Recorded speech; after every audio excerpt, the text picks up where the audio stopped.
1970. Chapter 1. Nobody had reported a wallaby missing. Nevertheless, a grainy image had made it onto the evening news, confirming that a wallaby was indeed at large in London.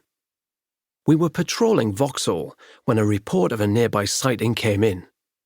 Our core operation that night was to tackle robberies and drug dealing outside local clubs. Nothing was happening, so we radioed to accept the call and drove away from the lights and music. We pulled up next to a dimly lit row of garages, squinting at the pixelated outlines of bollards and bins, alert for signs of movement. It was almost midnight, and the street was completely still. Someone passed around a pack of Percy pigs, and we each took a handful without lowering our gaze, scanning left and right. After 5 minutes, the sergeant decided to drive around a bit, in case the wallaby had moved since the caller spotted it. We circled the area for 10 minutes but found nothing, looping round and round the same few streets. What had seemed plausible when we accepted the call began to feel improbable, and then absurd. A call came out. A robber on a bike, IC1 male, late teens, was making a getaway not far from us.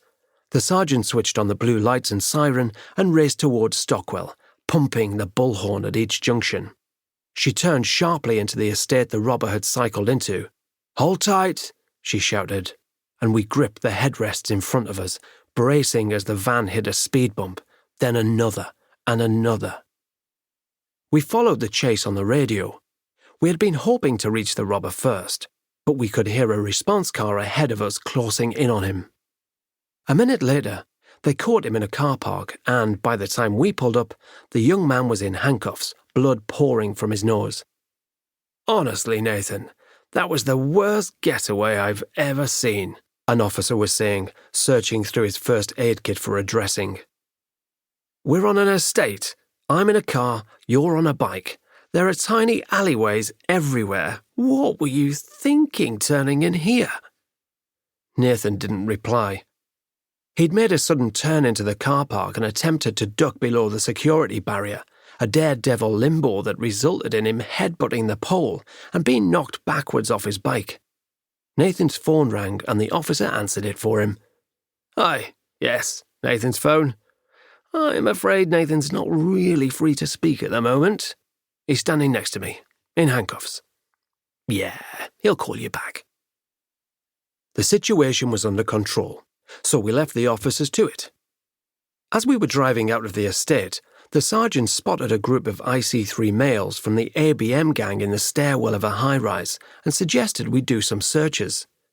"We'll go in there, see if it stinks of cannabis, and if it does, there's our grounds," she said, which should be easy because those always stink of cannabis.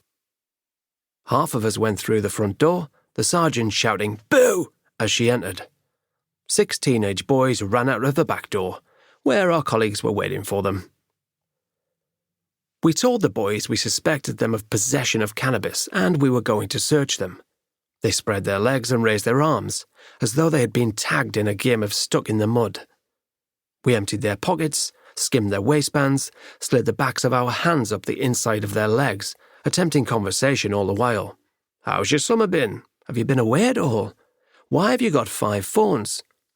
"This has been a bone summer," one boy replied. A friend of theirs, IC3 female, early 20s, walked over shouting at us. "You're completely out of order. This is our lives. This is our lives." She walked up to each of us, holding a notebook and pen, writing down our shoulder numbers. "Why you got the right to do this?" she asked. "What gives you the right to do this?" We did not find any drugs or weapons on the boys, so we wrote our 5090s, said goodnight and got back in the van. "Who is she?" someone asked the sergeant. "Yeah, we know her," the sergeant replied. "She spent 5 years inside for firearms. She was hiding them for ABM." It was nearly midnight. We were about to stop for a break when a harassment call came out. An IC2 male, mid-30s, was harassing an IC2 teenage girl at the centre of an estate in Brixton. We sped there on blue lights, arriving within 5 minutes. But when we pulled up, everything seemed quiet.